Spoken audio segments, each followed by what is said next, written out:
technical proficiency does not equal quality of storytelling. Just because your film looks really good,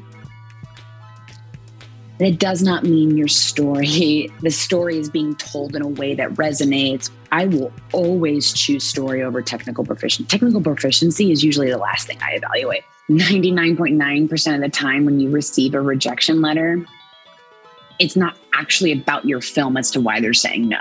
Whenever you're getting a no, to have your story heard, seen, showcased, be really careful how you internalize it.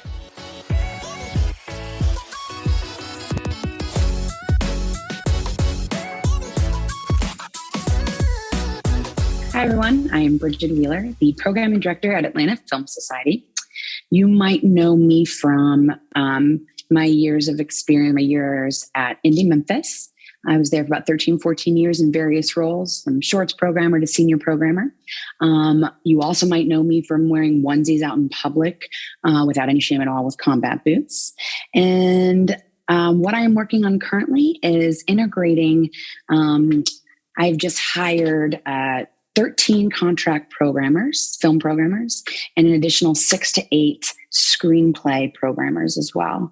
So that's what I'm working on right now, and I'm very excited to see how that translates for this year's film festival slate. Bridget Wheeler, welcome to the Make It podcast. Thank you so much for having me. I'm very excited to speak with you today. I'm excited too. You're just a fun person. I've been looking forward to this conversation a long time. There are all of these people that we know commonly that are sort of swirling around me and you.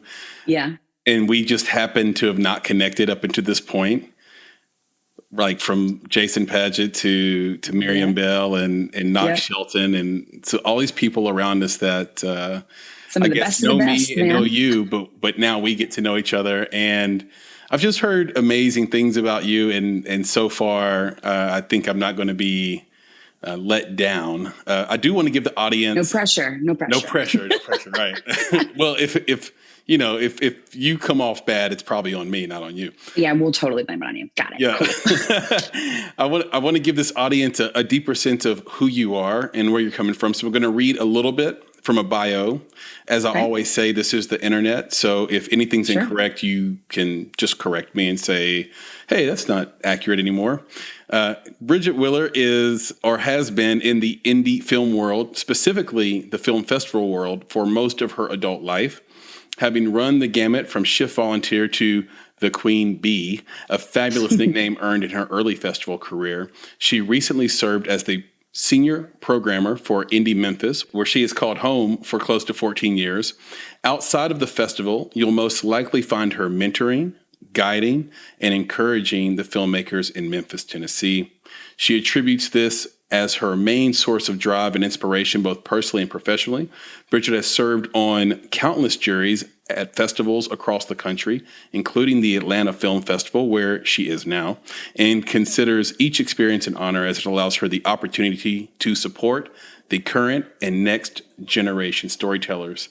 She also has years of management experience and has also been active in volunteering, including the Sidewalk Shout LGBTQ Film Festival, Queering the Cinema, and Alliance for Action. She has a bachelor's in film from the University of Alabama. And Roll Tide. And I'm curious, you grew up in a really small town in Ohio, right? You grew up in I believe Hudson, Ohio. That's correct. How did you get down to the University of Alabama? That's, that confuses people a lot. So I was born in DC and we moved to Ohio when I was 3 or 4. And I was there all the way through my freshman year of high school. So at that point, my dad got a job in Alabama, in Huntsville, Alabama. So obviously it was very traumatic at already being 1 year into high school with kids that I grew up with. to move to Alabama. Where is Alabama on a map at that point? I did not know.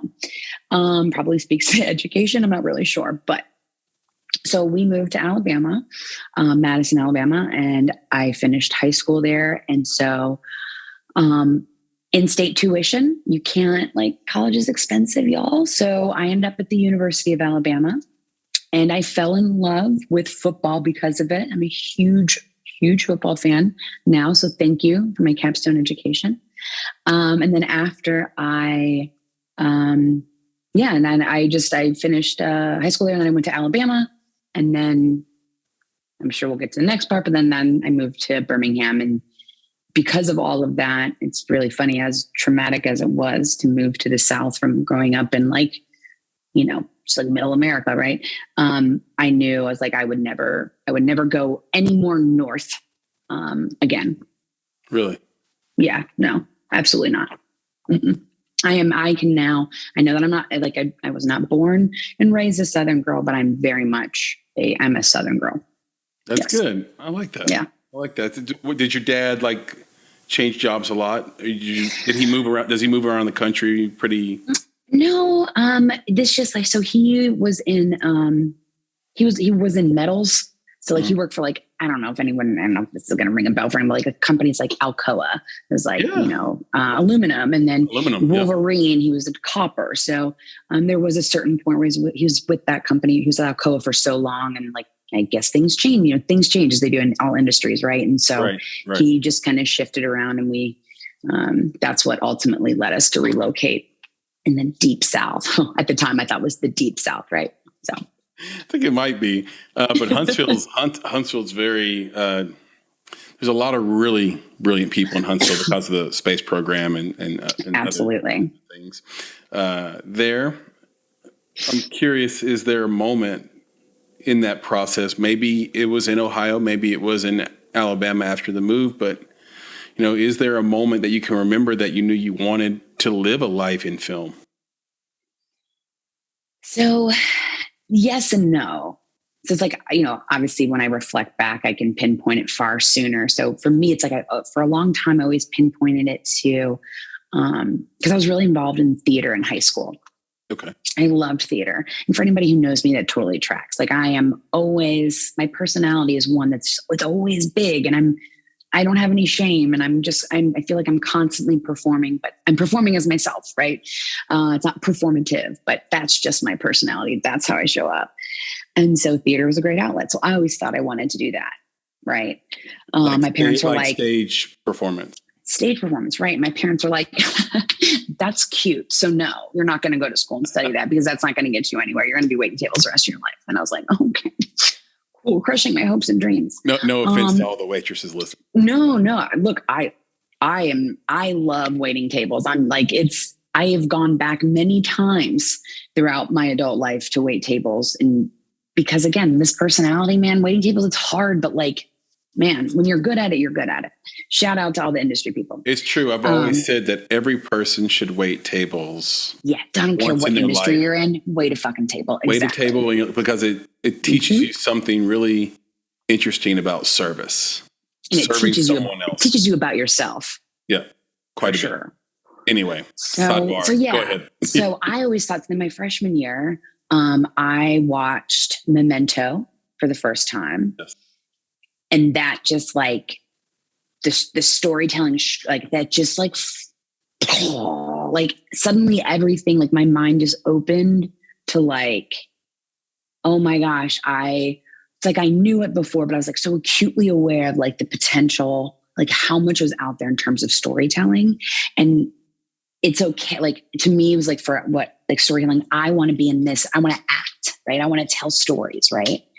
I was looking at it very kind of like black and white, and very, like, kind of like one dimensionally, right? It's like not thinking outside of, like, what could this possibly mean?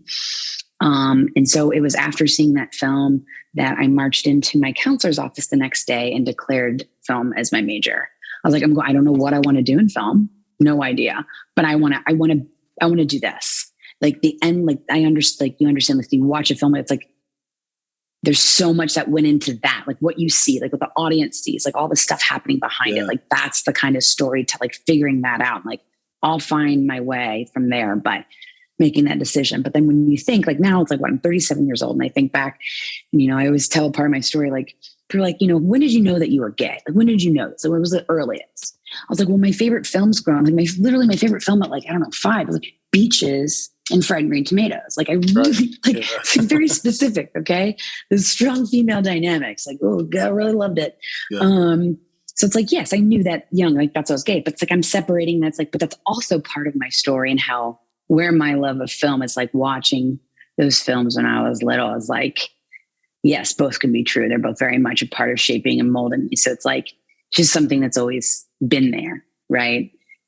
Obviously my taste has evolved to outside, expanded from just very specific, very specific content. But yeah. What was it about Memento? Oh God, it's that non-linear, like just the fact that like it's like just like following these different, like from the black and white to the color, and these two very, like how the story is unfolding in these opposite ways and very different ways, and it like just that possibility of the way that you don't have to tell a story from chapter 1 through chapter 10 in order, like that is a way to tell a story, right? That is like, but then there's so many other ways in which you can present a story. And it's so exciting. It's like taking the same story and telling it differently, right? And I know we'll dive into this at some point. Right. But I just love that it really brought into focus just like the endless possibilities of creativity and storytelling that's out there. And that's what is so exciting. Like at the core, and I got that foundation of the excitement that I get by, the ways in which people can tell their stories. It's just fascinating. And that's like at the core of my passion. So I love that. You mentioned your parents a little concerned. Whenever someone is trying to pursue a dream that is sort of unconventional, it can create some friction and some rift, not just with your immediate family, but in your relationships, your love life, your work life. Yep. Can you talk to us a little bit about the sort of relationship dynamics that exist while trying to pursue a dream or work in entertainment, and maybe even how you handle it, or words of wisdom for those that are going through that now? Whew, it's loaded and layered. So, I think, that's like, it's such a good question and such a big one. And I don't know that I've learned that lesson, right? I think it's something that I'm going to continuously be reevaluating in my life as, relationships come and go or get broken and mended. I think this is a really specifically with an independent film festival world. Like as a film festival organizer, as part of the film festival organizing world, yeah, it is really tough to exist in. And for so many reasons, right? But also stay in. And I have hurt a number of relationships by the choices I've made in order to do this work. And that's my own fault, right? To stay in it, right? And some of them end up being good. And some of them, perhaps I would have they would have chosen differently, in hindsight. But I think ultimately what it comes down to, I think the most reflection I can have on that, and I continue to be reminded of it, is be really intentional about choosing your tribe. Mm. And like, it's like that immediate circle, like your tribe, that immediate, that first line of defense around you. Because they're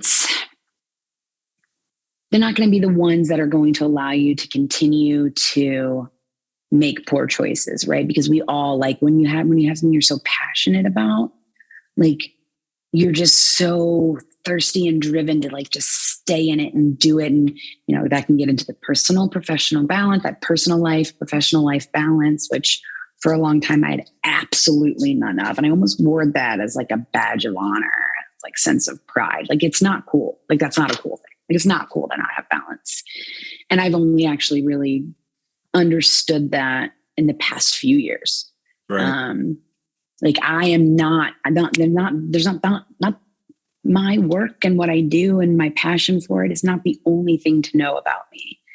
And it shouldn't be the only thing that I'm putting out there. Right. So I think it's like really choosing your people wisely and don't let yourself kind of like on the flip, like don't let yourself get too hard or too jaded. Like, make sure you always have like, keep your hand on something to keep you grounded that like, this is why I love this about it because it's so easy. And I think this goes for any industry, but really but we're talking about this one, right?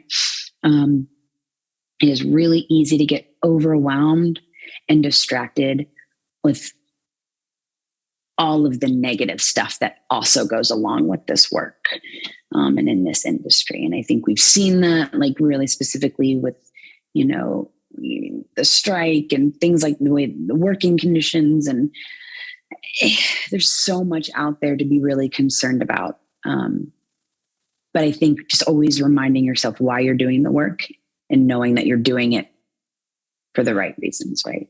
So it's so good. And I thank you for that answer too. I know it was kind of a maybe even unintentionally broad question, but the quote I always come back to, and I just keep coming back to, is this Richard Feynman quote that says, "We must not fool ourselves, and we are the easiest ones to fool."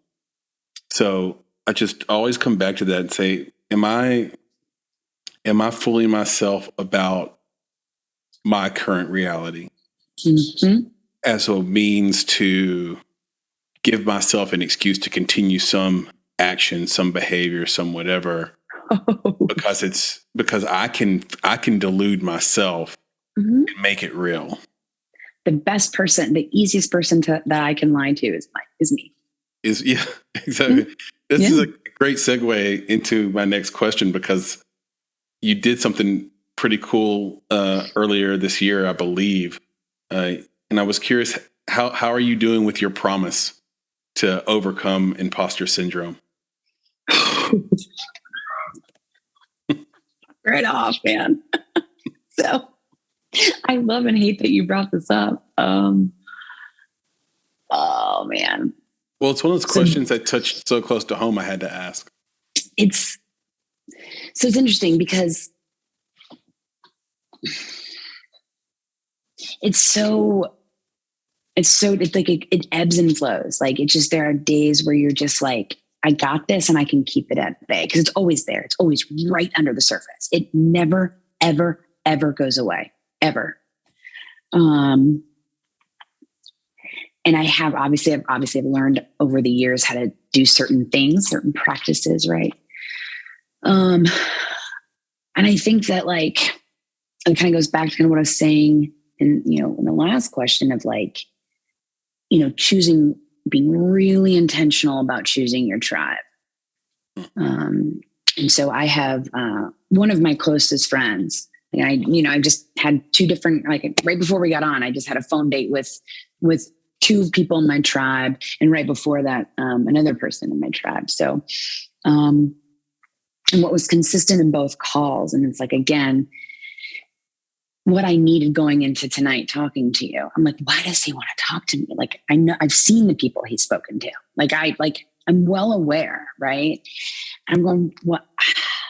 And I'm also in the midst of like, I have gone from dedicating, a large portion of my career thus far to one organization and one community that, the city, like that city and festival raised me. Yeah. And here I am really fresh in a new home. Literally, figuratively, new community, new coworkers, and then this position. Like, I just hired 13 programmers, right. Film programmers, right? And I've hired X amount of screenplay programmers, and it's all gone so fast. And it's like, suddenly I was sitting here the other day, now that I've officially moved here, I'm here in my sister's house, my sister and brother-in-law. They are kind enough they're like, we want you here. My niece and nephew are here. Like, take your time finding the apartment. We just want you here and really get comfortable with your job because like you were meant for this role. Right. And you're like, no, no, I know that. Like, yeah, thanks. And then you're sitting here going like, holy shit, I'm in this role. Like, oh my, this is like, someone thought it was a good idea to hire me. Right. Yeah. And I realize I think it's just us talking right now, but people are going to listen to this and hear me say this, but I want to be really real. Like there are days where it's easy to get overwhelmed with the responsibility that you have. It's not the responsibility, it's like tasks. It's the responsibility of like, there are filmmakers, there are people, there are storytellers that so desperately deserve and need and should have their voices heard, their stories told and showcased. And there's so many other storytellers that's just looking for one programmer to say yes. Right. And validate that like, yes, that's it. That like the weight of that and the responsibility of that, because it's not about me, because what I'm doing, it's about the storytellers, right? And I am very privileged and very lucky that like I've worked so hard that it's meant something, that like there are big filmmakers believe that I can support them. And I don't take that lightly. And the thought of like, we talk about this as a programming staff at Atlanta Film Society, that like, it's literally my biggest fear that I will be the last person that a filmmaker will speak to right before their decision to choose not to tell their story. Mm-hmm. If I do not navigate that interaction with care, intentionality, and I show up for the right reasons and give them what I can give them within, obviously within my experience and my knowledge.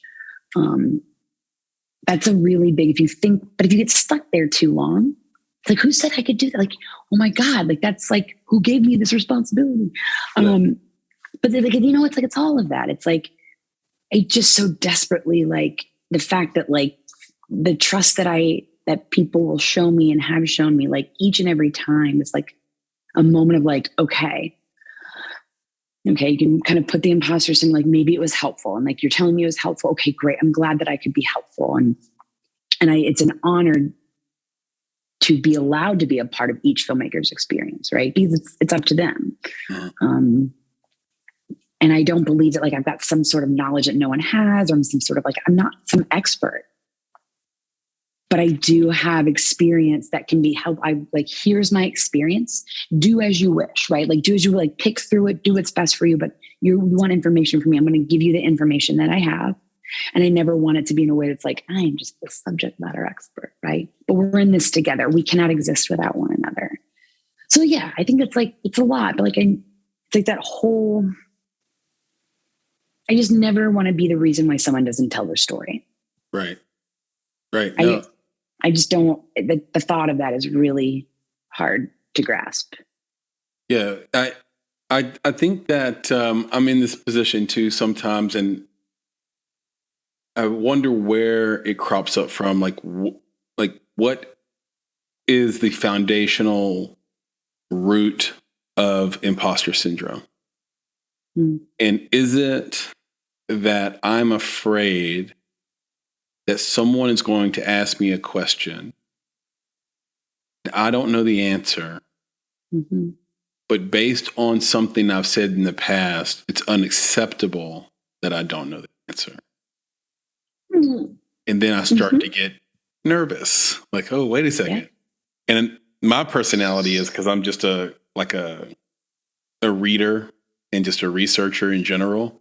Right. But my response to imposter syndrome is, oh God, I have to go work harder. I have to go read. I have to go. But sometimes that's like chasing your tail. Mm-hmm. And, we got into this business by sort of foregoing film school and just putting money directly into the market and getting on set.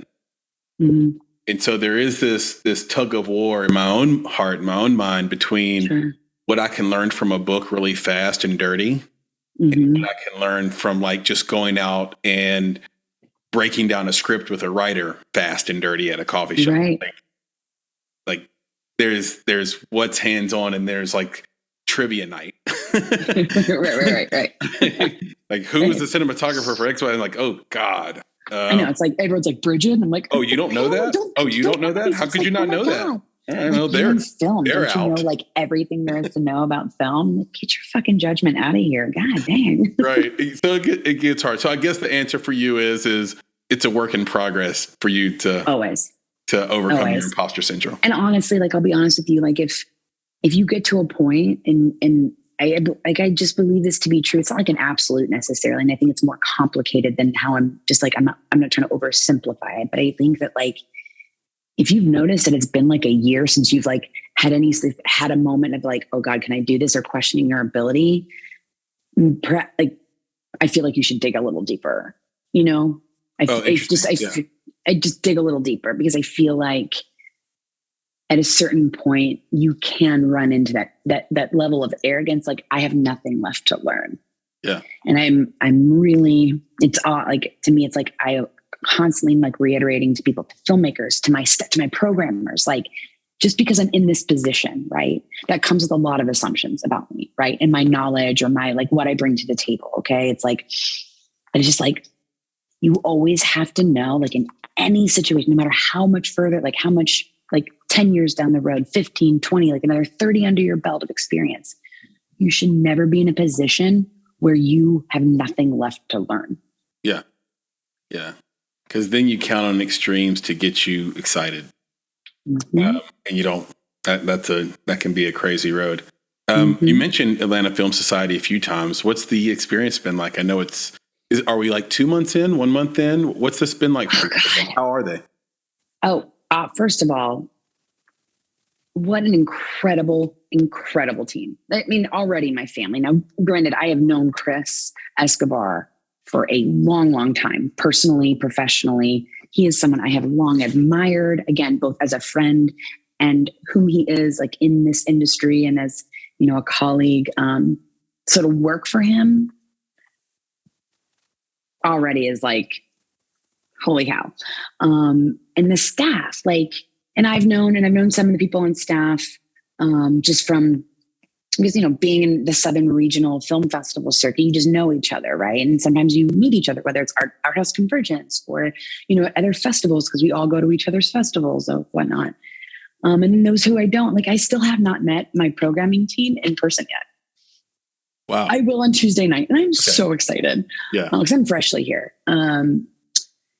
So I got to say, like, I was so anxious to make the transition. Change is hard. Even though like it's something we all accept about this industry. It's like you have like the one guarantee, the one absolute is change. Yes. And but having been in a very specific community for as long as I have, of filmmakers uplifting me and me uplifting them and being a part of this institution within a city that Memphis will never not have my heart. I love that city. I don't have the words to actually articulate it. I just love it. That coming into this, like I just felt from the jump on day one, it's hard when you have a new leader, right? Mm-hmm. Coming to a well-established, well-oiled programming staff.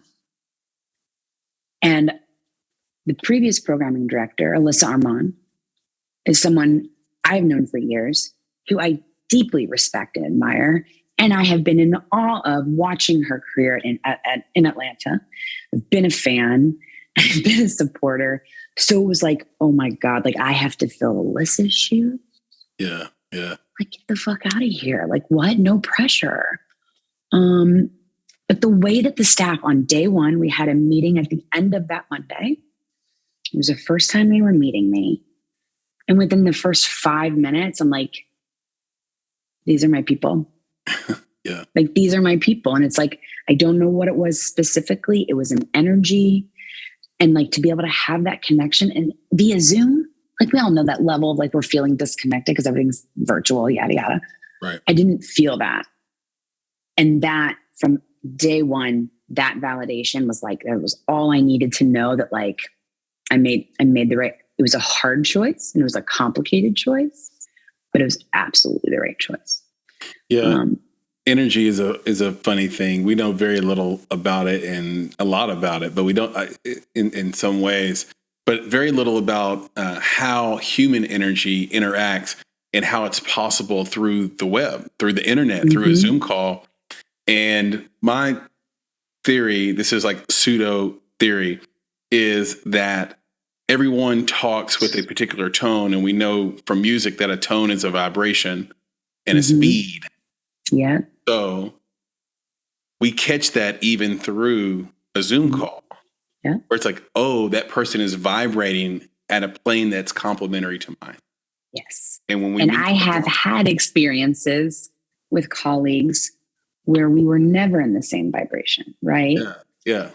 And I will say, like, again, we'll put this inward. I know how I show up. I know my energy. I also know I am not for everybody. Okay. And I also know that to be okay. Right. That's the main thing. That is the one part of myself that now it's, and then that's just been like probably in the past like 2 years that I've really owned at 37. Like, it is okay to be exactly who I am, and that not everybody's going to like it. I'm okay with that. That was a hard thing to accept. Yeah. And so that I think is one thing that I can really specifically point to with my programming staff at Atlanta Film Society, is that I very much showed up as myself, like, because I knew I was like, I get the opportunity to start over. I mean, obviously it's a very public thing, right? Like, right. People know that I'm in this new job. People know, like, the people that know me in my orbit and my, whatever, like, it's not like I'm going to reinvent myself per se, but I get an opportunity to show up how I want to show up and not allow any sort of vibrations that are not, whether it's years prior, currently, or whatever that was. Like, I get an opportunity, like, this is why you said you hired me, like, and you, like, this is why you're hiring me. So much of it is like how I present myself. And now I'm very unapologetic. Shout out Memphis and unapologetic. Yeah. I have to own, like, that is in large part, like, that is a large part of what has made me successful and continues to make me successful, is that I am who I am. There's no hidden agenda. There's no, like, what you see is what you get. And this is me all the time. And I'm not going to dim my light or turn down the volume for someone else. Yeah, I think only in the last decade have I sort of been that way, where it was like, look, it's okay. Like, if they didn't like me, they didn't like me. If they did, they did. Mm-hmm. I think before that, I would leave social situations, and then I'd turn to the person I might have known in that group and say, hey, do you think they liked me? Yeah. Do you think they liked me? Be fishing for likes, like fishing for acceptance. I did that my entire life, but in this sort of subtle way that was, I guess, kind to myself, where I wouldn't even know that I was really doing it, that's what I was doing. Like, hey, they hated me, didn't they? I would say it like almost a joke. So they hated me, did they? No, they loved you. Are you sure? Mm-hmm. Okay, cool, cool.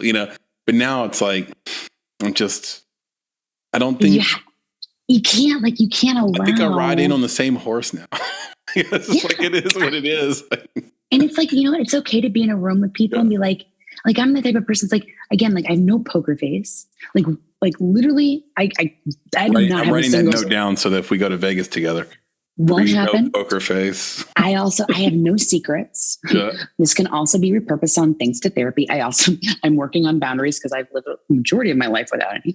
But there's also that me showing up this way too also does come with its complications, and a huge, like, the majority of the responsibility is on me. That, like, if I'm showing up with this energy, right? Yeah. I need to also be aware of the negative impact it could have as well. So there is that fine line, right? So it's not dimming yourself for someone, but also not using it as an excuse to explain away bad behavior or, not doing the work the way you should be doing it. Meaning, like, doing it like why we're all here, right? Like, why we want to be, I want to support filmmakers, I want to support storytellers. Like, I can't use this energy and weaponize it, right? But I also can't allow other people to weaponize it against me either. So I love this thing where balance. You go, where you leave a meeting like, hey, You talk too much in that. I say, well, somebody had to. You guys are fucking boring. Snooze fest, okay? Somebody had to carry us. So somebody had to, yeah. So thank you. So I don't even like make an excuse for it anymore. It's like, okay, that's what I did. And I have, this was the year too that I've actually stopped apologizing for it as well. Boom. So that's huge. Like when I say I'm too much for some people, like I've got to work on that. I don't like that language either because I am not too much. Yeah. And I feel like storytellers should hear that too. Because I've seen so many filmmakers, like they say that, like, feel like it's too much. Like when you say it's too much, the story you're telling is yours. Therefore, what you're saying, you're telling yourself that you are too much. This is your story. It's not too much. Yeah. I love that. That's very good wisdom. And I'm wondering if you're carrying some of that wisdom from Indy, Memphis, down to Atlanta with you. What are your plans for this next festival in Atlanta? And what are you carrying over from Memphis to that, if anything? Ooh. So my plans for this festival, and this is going to sound like I'm just throwing it away. I'm really not. Honestly, it's like it's all been so fast. And the point in time of our festival year when I was brought on, it doesn't allow just the circumstances, right? It does not allow me to really put the energy and time into like strategy and investment within the team. Like, what's our 3 to 5 year plan, right? It's literally been like laying the groundwork for what we want to do once we get through this festival, right? So what I'm doing from now through the festival is figuring out any and every way possible that I can support my programmers doing the work that they are best at. Right. Okay. How can I support them to like literally whatever it is? Like, do you need an extra day off? Like, it's like those, it's more of like the kind of like the really like kind of like the dry side of the job, right? The management side. Yeah. Like this hopefully will be the last year I do this little screening and programming, right? Mm-hmm. Now granted, I'm doing a lot, but when you think about the amount of submissions we have in the whole season, it's like, it's taken me until, because I spent the first, 6 to 8 weeks in interviews and meetings. I was averaging 7 hours every day of the week. Wow. Which left no time for like, when am I going to watch a film? Like, when am I going to like, right? So it's like, instead of focusing on that part of it, it's like, okay, I need to focus on like maybe more of like the practical stuff, the operational, because this job is not just creative, right? Like being a programming director, it is all of the hats. Like it's management, it's operations, it's artistic, it's curation, it's people, like it's people, right? Yeah. It's so much more than just a festival slate that I'm like, you know what? I can step back from a lot of the artistic stuff. Like, I don't have to watch a bunch of films right now to feel like a programming director. The smart thing to do, and the best way I can support our filmmakers, is by supporting my programmers doing what they do best. And that's watching the films and, discussing, because they had, obviously they've been watching them since submissions opened for this year from the jump. So it's not the prettiest answer, right? It's not the prettiest peek behind the curtain, but it's an honest one. And I think come after we get through this festival, which again, I had the opportunity to hire 13 additional brilliant programmers from all over the US who have worked at various different festivals. Like these programmers, everybody should go to the Atlanta Film Society page and go to our news page and click on that. It's the top article right now. It's currently top article, second article, but reading the bio of each and every programmer that we hired. Yeah, man. So impressive. So impressive. Awesome. So I know our festival slate is going to be amazing. Will you tell us the date again for the festival? Or yes. I don't think we ever said it, but yeah.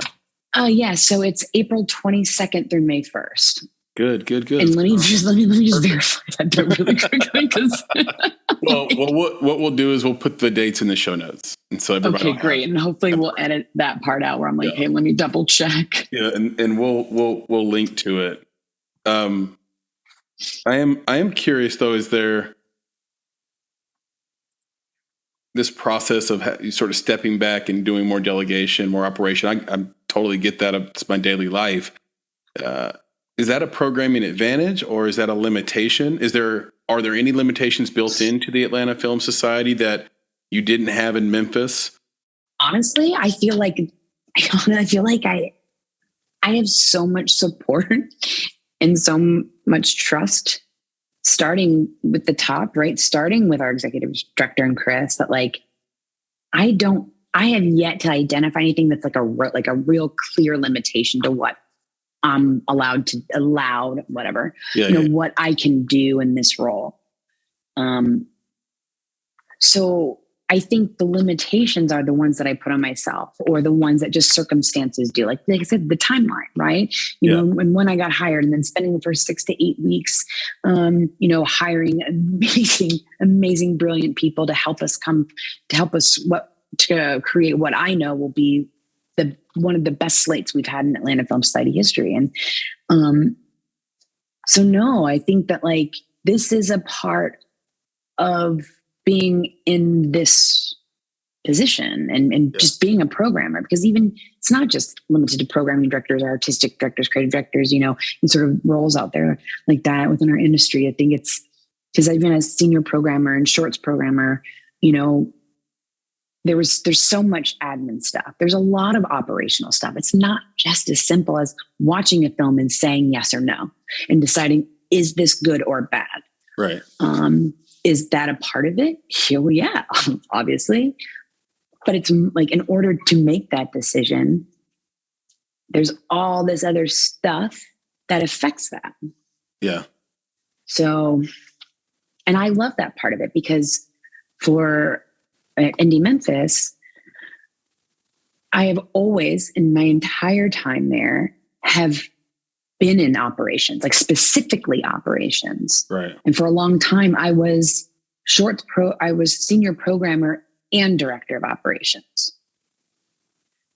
So I very much can shift back and forth between the parts of my brain. Like I can just watch films and discuss and unpack, and then also create the sexiest fucking spreadsheet you've ever seen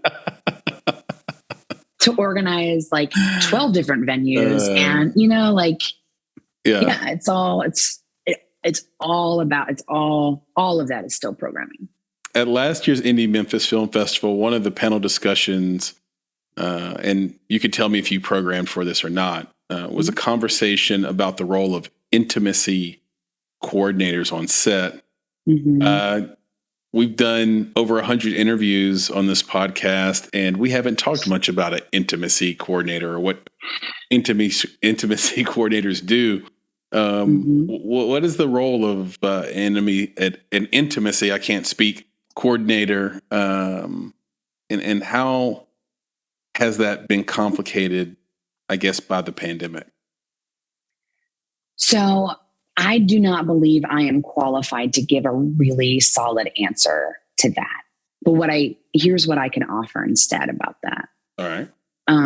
In regards to like me as the programmer, right? Mm-hmm. And how, whether or not a film set has hired or has utilized an intimacy coordinator. Yeah.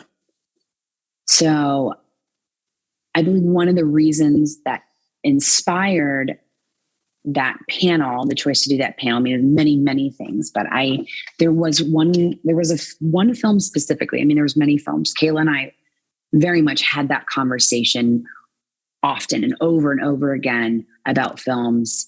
It's like, it felt like this felt inappropriate, or this felt uncomfortable. And perhaps like when you just like, because we did have this film a couple years ago that we programmed, that was about an assault on a film set that was happening while they were shooting. Wow. Because it was part of the script, right? Okay. But the actor took it too far. Yeah. And the actress felt assaulted, or didn't feel assaulted. She was assaulted. Let's be clear. She was assaulted. And but the way that it was done was so subtle and so powerful. It's like, it was like the first time that I had seen a film like that really nailed like the many layers of this big topic in like such a very specific and really important way. Yeah. And so then again, like I said, the past year, there was what became a regular part of me and Kayla's dialogue when it comes to films that whether they be relevant, that would be relevant to have an intimacy coordinator, is the way that we would talk about these films is like, it's like, this film really could have benefited by, I feel like perhaps they did not have someone on set advising or guiding this intimate scene. What's the impact of that, of giving a film like this a space? What does this do for re-traumatizing, triggering someone in the audience? Like that's part of the responsibility as a programmer. Obviously, like, you can re-traumatize an audience, but to be able to truly understand what that means and the impact of making the right or wrong call.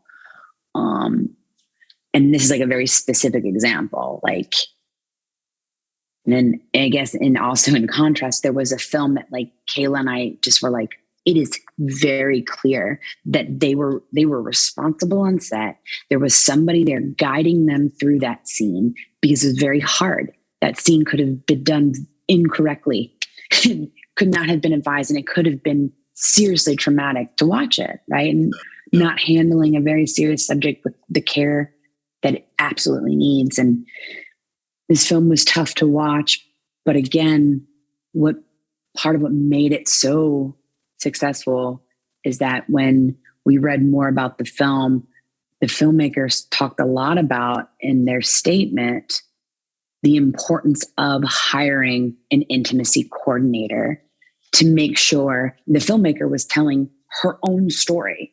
Yeah.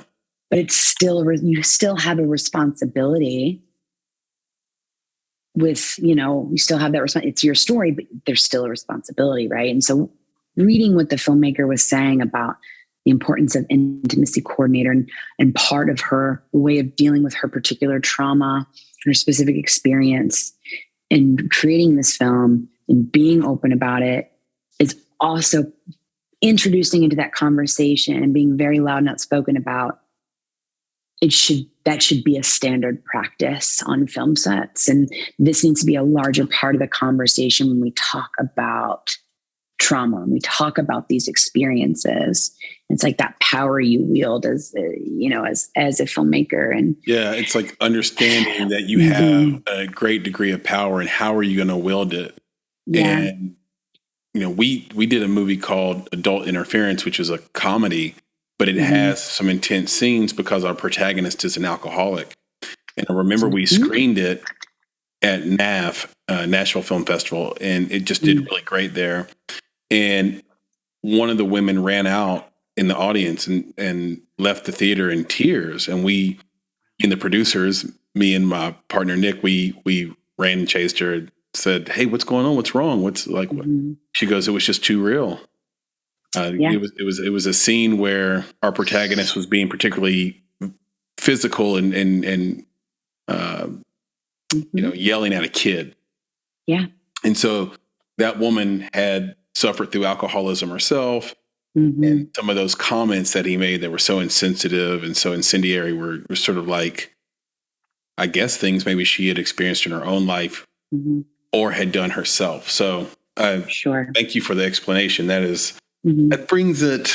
I definitely think you should have an intimacy coordinator on this podcast. I'm telling you, like, just speaking to various people in my past few years, like really specifically the past few years, who do this work. Yeah.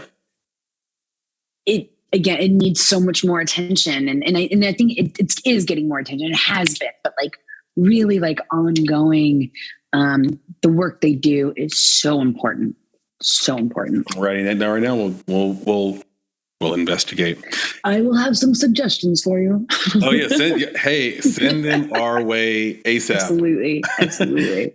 What are the 2 best pieces of advice you've received so far in your career, and who did they come from? Fuck. 2 best pieces of advice. Dude, man. Hopefully you'll bleep me out, but let's see here. 2 best pieces of advice. So this is going to be like a little vague, and hopefully it doesn't sound like subtweety. I promise it's not directed at like anything and like specifically, but I think that like being female LGBTQ in this industry, but also like there's just so many. It's like I think it's been relevant at each leg of my journey in this career, and I think it will continue to be. Is that it's going to sound like so like hopefully it doesn't sound like a super white girl of me, but so like Glennon Doyle has this book called Untamed, and I think it should resonate. I can't imagine it not resonating. Like I don't. Who's the person it doesn't resonate with? Like it's said like there are universal truths in the book. One of the universal truths that hit me like I just got absolutely punched right in the face. There's early on in the book, there's this anecdote that like, she's telling this anecdote that like this woman did hot yoga and like she came out and she was sick, like just like really sick, like throwing up. And because like sometimes if you're not prepared, I'll be honest with you, having grown up a dancer and having to do basically like they'll put like in the ballet studio, they'll make it like 100 degrees or whatever. And they make you do point for like 5 hours and it's intense. It can be dangerous. I mean, it's an hour of yoga, but whatever, here or there, like everybody's body responds different. So it's like this woman's like, you did hot yoga and she was super ill after doing it. And ultimately how it ends up is saying, she said something like it's kind of like unpacking it. And she's like, why did I stay? The door wasn't even locked. And I think that will resonate. I think that will resonate with a lot of people in very different ways. And it has resonated with me in very different ways and contexts in my career. I mean, obviously very specifically in my personal life for anyone who knows me. But I think that has been, I don't know what the specific lesson is other than just like reminding myself of that when relevant. Yeah. Really well put. It's like, it's like, does it spark joy? It's not quite like that, but I think it's a good reminder. And I think other lessons, or advice. A friend said to me once, Molly Rose Quinn, who runs Out Memphis in Memphis, Tennessee. She's amazing. That organization is also amazing. So, outmemphis.org. But she said something to me one night, and maybe this is not necessarily a lesson, but it's like, again, it's like another good thing to like constantly remind myself along the way. She said to me, she's like, your support and your enthusiasm is like literal gasoline. And she's like, it's again, the way that she had put it, and hopefully I didn't totally butcher it, but like the way it's like, people have always told this about me because I do know this to be true about me. If I'm a fan of yours, like I know how to champion people. Mm-hmm. Like I do. I'm good at that. I can go overboard, but I get really excited. And I have genuine enthusiasm for people and their work. And I know how to do that in a way that's genuine. I don't know any other way. Right. And so that reminder to myself that like, I do have that power to influence and inspire. And I need to be very careful with that because I do always want it to translate the way I know it to feel. Yeah. But it is really important that it does always remain true. And so where it's like a compliment, I'm like, yeah, my support's like literal gas.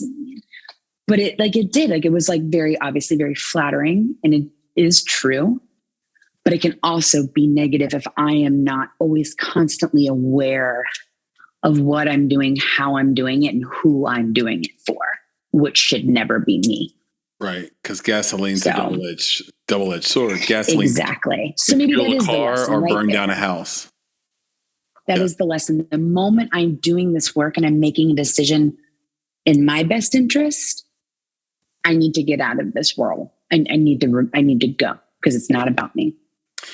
Great segue again. You're just like, you're like a savant at this. Because my next question is, if you had one piece of advice to give filmmakers, what would it be?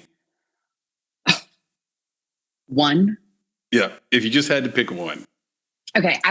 This I will say, because it's been very relevant. I was just on a panel on Friday and we talked a lot about this. It was a panel it was about programming. So me and my colleagues, it was done by Coven Film Festival. I will say this, and this is like the starting point, and then I can go down that rabbit hole. But I think it's really important for filmmakers to remember 99.9% of the time when you receive a rejection letter, it's not actually about your film as to why they're saying no. It's so much more than that. So it's like, I feel like what I would say to filmmakers is to make sure you are taking each rejection in stride, whatever the rejection may be. It may not be just like a film festival. It could be whatever it is where you feel is that whenever you're getting a no, to have your story heard, seen, showcased, be really careful how you internalize it. Because then that goes back to the beginning when I was saying, like, my biggest fear is that I'll be the last person that a filmmaker will interact with, and their next decision they make is to choose not to tell their story. Right. Whew. So I want to be real, but it's like a give and take, right? It's not fully my responsibility. It can be, but it's also your responsibility as someone who needs to be your own champion first and foremost. Take each and every no in stride and only allow that to teach you what it needs to teach you. And do not make it like an overarching commentary on your ability or whether or not, like, the worth of your voice or the worth of your story. Because there's going to be a space for every story to be heard. Like, you have the space, whatever your story is, there is a space in which someone is waiting to embrace you and your story and to showcase it and support it. So just remember that. And it can be hard. And we are all very emotional in this industry. We can be very sensitive. True. And that's okay. It's okay to be that. But be kind to yourself and know that, like, your story is worth being told and is worth hearing. And there is a space, a festival, a venue in which aligns with it. Yeah. Not every no is a referendum on your talent. Right. Absolutely. What are the biggest creative and business mistakes you see newcomers making today? Newcomer filmmakers, the biggest mistakes? Yeah, both creatively and business. Or you could do one or the other if you don't have. Yeah. I mean, I think there's a lot of really obvious rookie mistakes, right? But I think it's like, if you don't make them, like, it's like your initiation, right? Of being like a filmmaker. Like, you finally made your film. Like, you are a filmmaker now. Even if you just made one film, you are still a filmmaker. You made a film, right? People like to say, it's like, well, I've only made like 2 films. I'm like, so you're twice a filmmaker. Like, get the fuck out of here. Do not tell me you're not quite a filmmaker yet. Like, you've made a film. Like, hell. Yeah. I think that, like, some of the common mistakes that I see,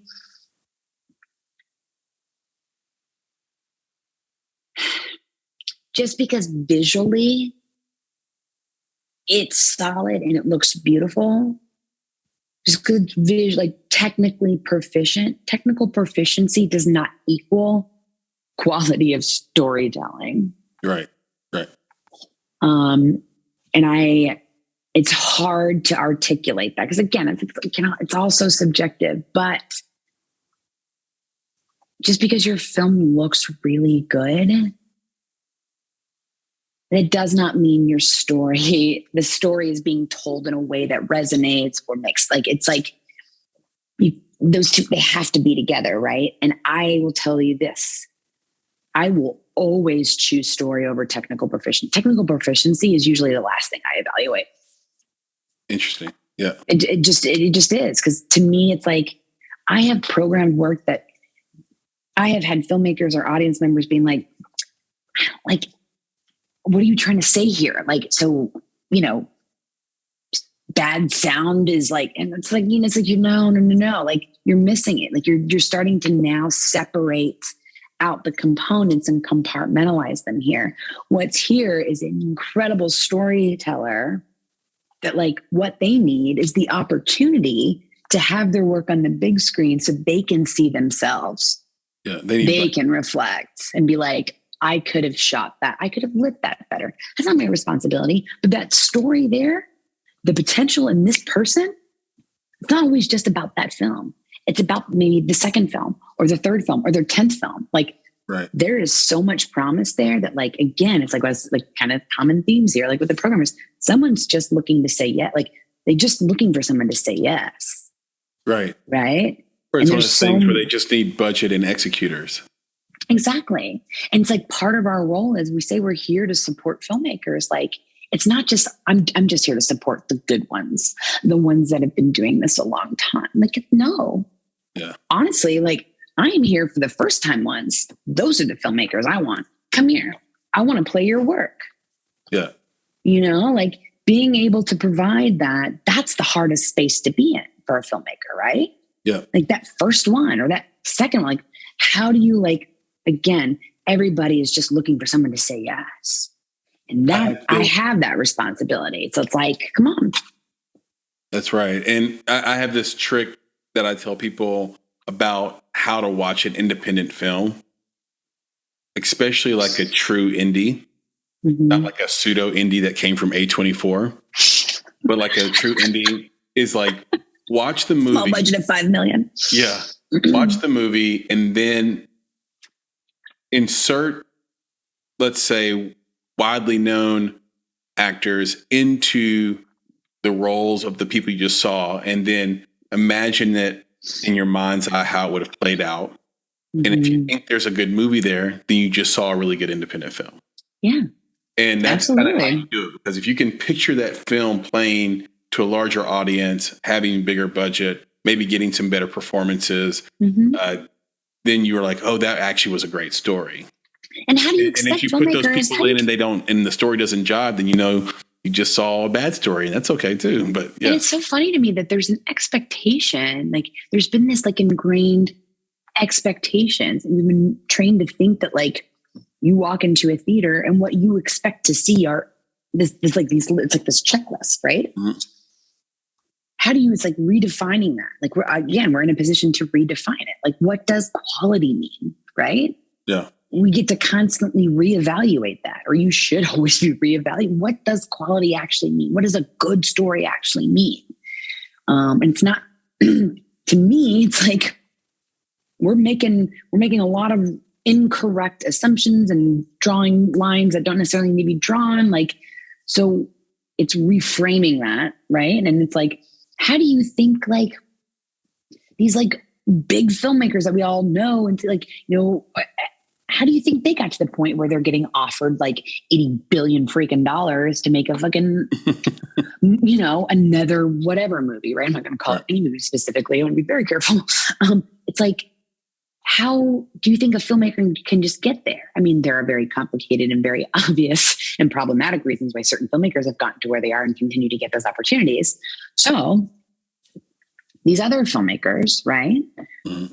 The ones that, again, just need someone to say yes. Like, how do you think you get from there to there? You don't just show up, make your first film, and it's like, oh, now all the money comes in, right? Or you don't get it seen. No, you're never going to make those connections. Part of our responsibility as programmers and curators is creating opportunities, experiences, environments, events, whatever, for those relationships to be made. Yeah. For that networking, I hate, the networking, but those collaborations, to foster an environment where those collaborations can happen. Yeah. To give a filmmaker an opportunity to put themselves in front of people who could be a future writer, there could be a future director who could, potentially, fund some pre-production, like whatever. Like you have to be able to create opportunities for these filmmakers to then take advantage of those opportunities and get to that point. And it's up to them to take it all the way. But again, part of our job is to facilitate these opportunities. It's not just like, oh, here's a good film, here it is. Yeah. It's no, here's the filmmaker, here's the film and the filmmakers. I'm going to just programming film. I've said that 8,000 times so far, but it's anytime I choose to program a film, I am programming the film and the filmmaker. Yeah. You can't separate that. Don't separate it. Yeah. It's a whole package, right? So. That's very good.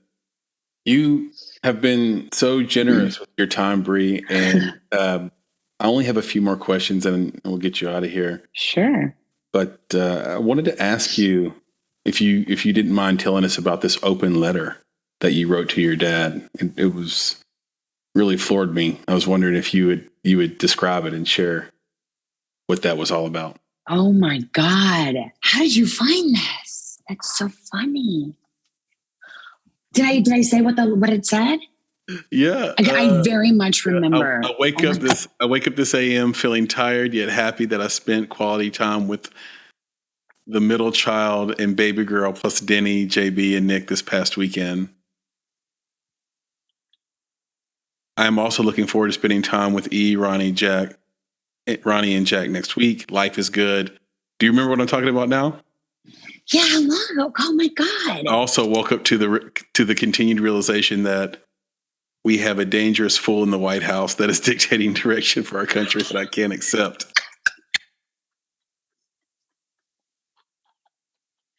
Oh my God, my dad is like gone hard in the vein on this liberalism. It's so funny. Yeah. He used to be like, oh, I just vote because I'm fiscally conservative. And then it's like my dad's like burning down everything to the ground. So funny. Oh my God. Yeah, he wrote this letter sort of about, him being a Vietnam vet and yes. And he resents that this man speaks for his country. And he's just kind of talking about him bringing you guys into the world.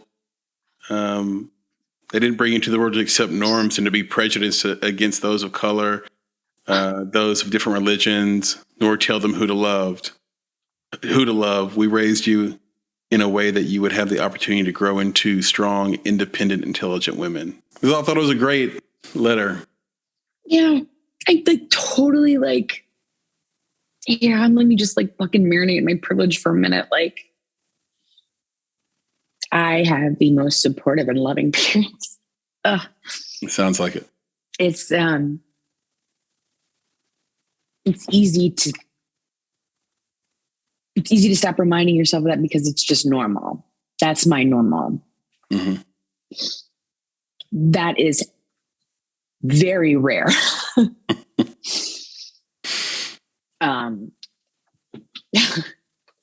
Shit, God, you're good. You are really good. Oh man. It's kind of what I'm thinking about right now. And you reminding me of my parents have been really excellent examples of self-reflection and growth, that it's okay and actually crucial to the human experience to not stay the same. And having very key moments of check-ins with yourself and reflecting on the impact or experience on your experiences. And oh man, phew. It's I'm now, it's also seeing too,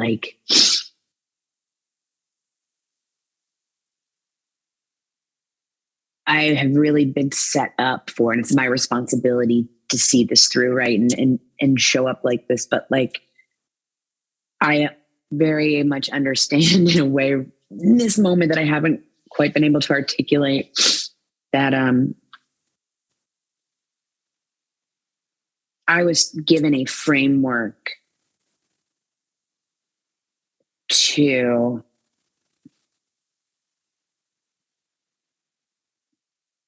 I was given a framework to be a responsible white woman doing this work. And there are very many layers of that go in the pros and the cons. I guess I don't want to oversimplify that, but for lack of a better way to say that without my parents, without having like in that situation, my dad very much modeling what it looks like to like, it's not about, you can't teach an old dog new tricks. Right. Mm-hmm. And constantly reflecting on what you put out into the world. And like for him, like we are like a physical embodiment of what he's put out into the world. Right. Mm-hmm. And like how his responsibility in the way that he has raised us to be responsible humans. And to see that behavior modeled, whether or not he's always gotten it right, he often does. And it's like, you're not going to do everything right and make all the right decisions or say all the right things. And it's not about that. What it's about is like knowing when to step in, knowing when to step out, knowing when to stop talking and start listening. What does support look like? And oftentimes support isn't actually doing something for someone other than shutting the fuck up and getting out of the way. Yeah. And knowing the best way I can support in very specific situations, in general, specific, whatever, like I am not going to be the right, appropriate, or whatever person to support that filmmaker and their experience because it is not mine. And knowing how to evaluate that and consistently evaluating and reevaluating how I process that. Mm. I don't know if that makes sense. No, I'm with you. It reminds me of something that one of our mentors told us before he passed away, or he talked about it a lot, which is you want to live your life like the turtle, hard on the outside, soft on the inside, and be willing to stick your neck out. And that came from the late, great Dick Gregory. So I really believe in that. And the context of that statement that he made, by the way, was that you get told a lie from a very young age about how vicious and dangerous the world is, and that you need to be vicious and dangerous and be a monster too, and they to survive in it. And they teach you that through the story of the dinosaur. Mm-hmm. I ask people, what's the first dinosaur you learned about, and what age were you? And they'll say Tyrannosaurus Rex, age 4. That's like 95% of the time. T-Rex, age 4. And right. It's like the first thing they taught you was, and if you're in the South, they taught you about the T-Rex and Jesus, right? Mm-hmm. And so here's afraid, be afraid. Afraid, be afraid. Be in line. So, but what they don't tell you is when the Tyrannosaurus Rex was around, so was the butterfly, and so was the turtle. Mm-hmm. So the two most docile, peaceful animal to ever exist survived and lived today, and that vicious monster didn't. So the universe has a way of telling you how to live your life and what to do. And it shows you examples, but it just doesn't put it in your face, especially if you're not looking for it. So, no, I totally get it. I thought that was great.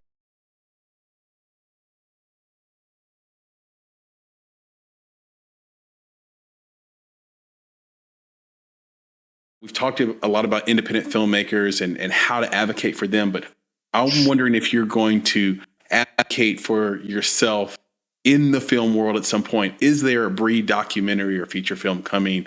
Have you thought about writing something and filming it and putting out a feature, short, anything? Yes. Absolutely. That's awesome. Yes. All right. So it's like, give us the exclusive. What's happening here? I don't know that I could. It's even like scary to say. I've literally said this like 3 people in my life. Like there's just like and there is there's a friend of mine in Memphis that we had actually. I'm not a writer. if anybody has read my emails, if you've ever received an email from me in your life, you know that that's not my strong suit. Okay. It can oftentimes take me 2 hours to write a 3-sentence email. I'm not a writer. I write how I speak. So that how I talk is just like how I write. And people are always like, but Bridget, I love it. It's like, it's charming because I can hear you. I was like, that's because that could be pretty good. It's a backhanded way to like tell me like, stop. Okay. But okay, you're right. But also I'm not being hired for my writing skills, so it's okay. I think that, Jesus, what? I think there's like a couple of things that like I've been milling around about. Like they've obviously, you know, we all have our life experiences, right? And very important ones, good, bad, ugly, traumatic, and otherwise.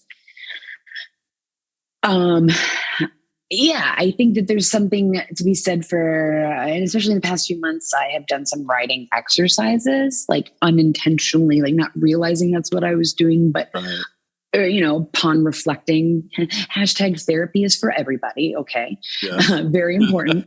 It's been very crucial for me as a grown person. And kind of doing certain things that like I have pulled out kind of like, almost like these, like what, maybe you could ultimately be like these little vignettes, but I really do. You filmmakers out there, like you have no idea how much you inspire us as programmers, and how often that you having your story reflected back on you, like, but like obviously yes, like that's like, there's like explain film, but no, but like again, like being a programmer, right? Like how it is that I view and process and evaluate a film, like so much, like it's really when I absorb so much content or the amount of content that I do, yeah, you can get really like burn and churn. You can get very like you know, like almost like sterile about it or something, like, you know, it's like almost too scientific. And yeah, so there are those films and there are those filmmakers that will literally, because of they will stop you in your tracks and you're like, that's it. This is why, like, yeah, you know, and then all of a sudden you're like, I have not felt this feeling. And this is what I do for work and also what I do for joy and for pleasure. And like, so it's all the time that like, it is easy to get very burnt out. It is easy to lose passion, like go through waves of, I don't know what inspires me anymore about life. And God, like filmmakers, like you guys are like, how that's like kind of been reflected back at me is that, again, to your question, has had me toying with, I don't feel like it's like, God, I don't want to offend anybody by like trying my hand at being a filmmaker, like leave that to the professionals, right? But you know, it does like what filmmakers have taught me or reminded me is that, like, again, what I'm putting out there, when I say everybody's story needs to be heard, there's some element of that I have to reflect back on myself that, like, as I've thought about it in this very specific way, like maybe this is a short film, Bridget. And knowing you, it's probably about 7.5 minutes long. I'm like, stop, you guys do listen to me when I'm out there preaching to y'all. Okay, y'all sweet. Thank you. You passed. You get an A+. So yeah, that's kind of like all, and we'll say like I'll make that little, like, you know, leave it more generally. But again, thank you to all of you filmmakers out there that after doing this for as many years as I have, and I'm not slowing down anytime soon, I'm doing a long fucking time, I continue to be more and more inspired. And it's because of their work and their talent and their voices that I don't think I'm at the most exciting point in my journey. And I've been doing it so long. And every year it's like, oh, this is so exciting, so exciting. But like, it's like the further I get into this and the longer I do it, the more excited I get. And that is absolutely a testament to the talent that's out there. So amen to that. And I am excited. I'll keep my ears to the ground for what you do creatively. I just know it's going to be awesome because you have the experience to see what a great story is and know what it is. I've actually watched a few of your films, trying to spend time living in the world of Bree Willer. Watch films you've curated, watch films you've picked. I think you have incredible taste. And so I think that will play out in something you create as well. And that is definitely not just lip service. You've been wonderful. This is great. This has been so fun. It has been. I want people to do the deep dive on you, do the deep dive on the Atlanta Film Society. So can you tell everybody where they can find you on social media, where they can find you on the internet, or maybe even get in touch with you? Yes, absolutely. So I have also a public social profile. So happy to share Twitter and Instagram at Bree Wheeler, BRIWHEELER. Again, both on Twitter and Instagram, Facebook, just my name, Bridget Wheeler. I don't think I'm on any other social platform I am. It's probably not me. You can also go to atlantafilmsociety.org, atlantafilmfestival.com, and I can be reached at bridget@atlantafilmsociety.org. My email is open. Again, please know I'm in a very chaotic time of year. My response time is a lot slower than it normally is, but for any filmmakers out there that have questions, comments, or just want to shoot me a note, whatever it is, my inbox is open. That is public information. Please send me an email.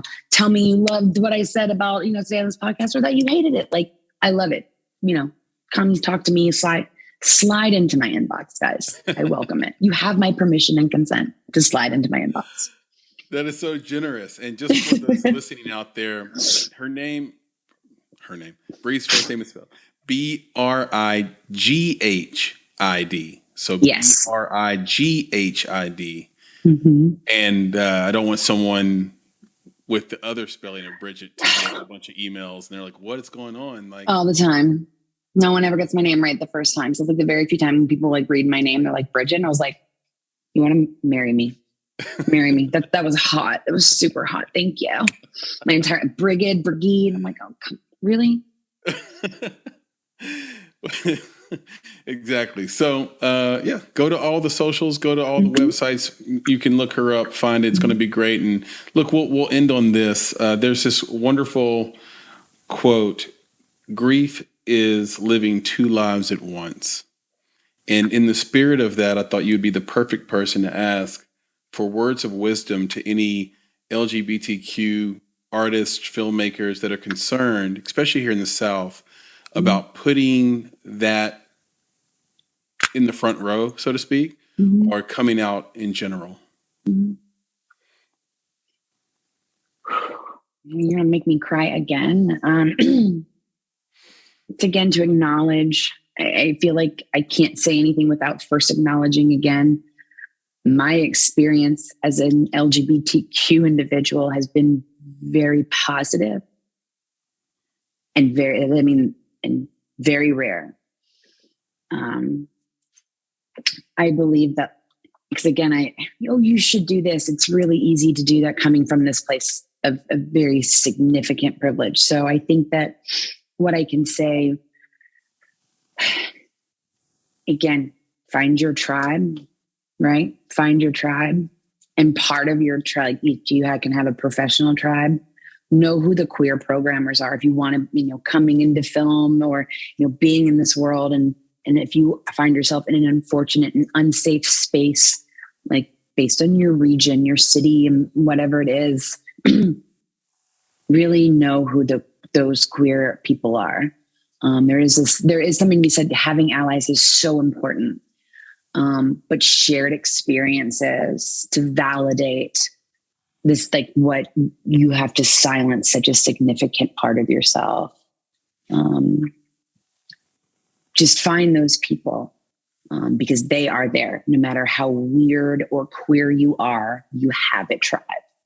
And no matter how quiet or silent you feel like you need to be about who you are,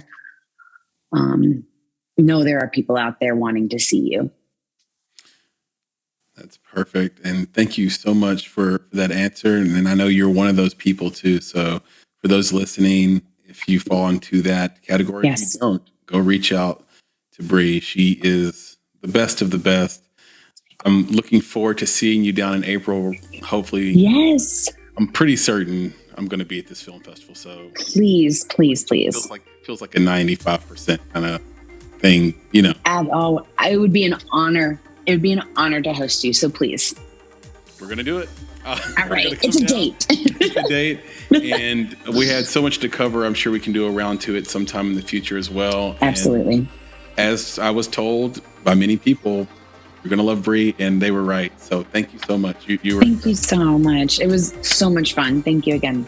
Anytime. Take care. Bye. Bye.